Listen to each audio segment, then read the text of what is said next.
Doctor Bhimrao Ambedkar का जन्म 14 अप्रैल 1891 को मध्य प्रदेश के महू, अब डॉक्टर अंबेडकर नगर में हुआ था। उनके पिता रामजी मालोजी सकपाल ब्रिटिश भारतीय सेना में सूबेदार थे और माता का नाम भीमाबाई था। वे दलित यानी महार जाति परिवार से थे, इसलिए समाज में उन्हें अछूत समझा जाता था। बचपन में भीमराव को स्कूल में भेदभाव सहना पड़ा।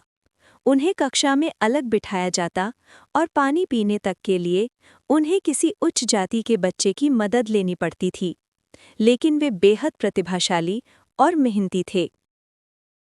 अंबेडकर जी बचपन से पढ़ाई में होनहार थे। उनके पिता ने शिक्षा के महत्व को समझा और कठिन परिस्थितियों में भी पढ़ाई जारी रखवाई।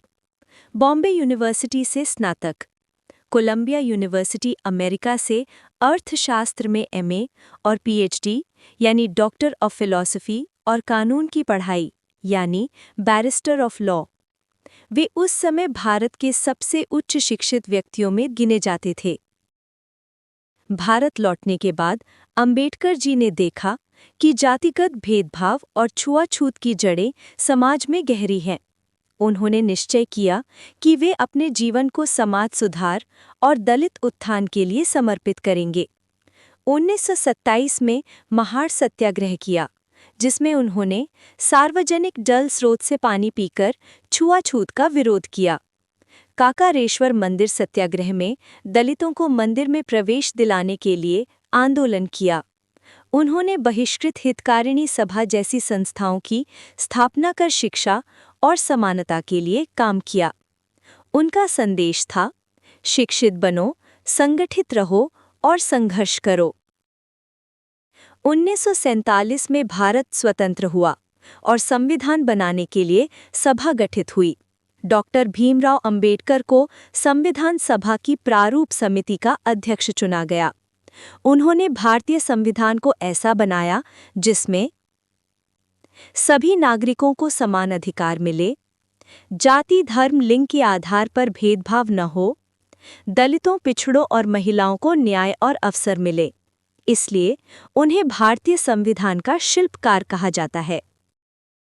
जातिगत भेदभाव से तंग आकर और समानता की खोज में डॉक्टर अंबेडकर ने 14 अक्टूबर 1956 को नागपुर में लाखों अनुयायियों के साथ बौद्ध धर्म स्वीकार किया। उन्होंने कहा, मैं हिंदू धर्म में पैदा हुआ, ये मेरे बस में नहीं था, लेकिन हिंदू धर्म में मरूंगा नहीं, ये मेरे बस में है।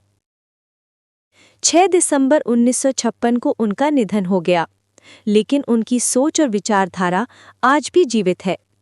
1990 में उन्हें भारत का सर्वोच्च नागरिक सम्मान भारत रत्न प्रदान किया गया। आज उन्हें बाबा साहेब के नाम से सम्मान और प्यार दिया जाता है। डॉक्टर भीमराव अंबेडकर का जीवन हमें सिखाता है कि कठिनाइयों के बावजूद शिक्षा सबसे बड़ी ताकत है। समाज में समानता और न्याय के लिए संघर्ष करना जरूरी है। एक व्यक्ति पूरे समाज की सोच बदल सकता है। इसीलिए डॉक्टर अंबेडकर जी केवल एक व्यक्ति नहीं, बल्कि भारत में सामाजिक क्रांति के प्रतीक बन गए।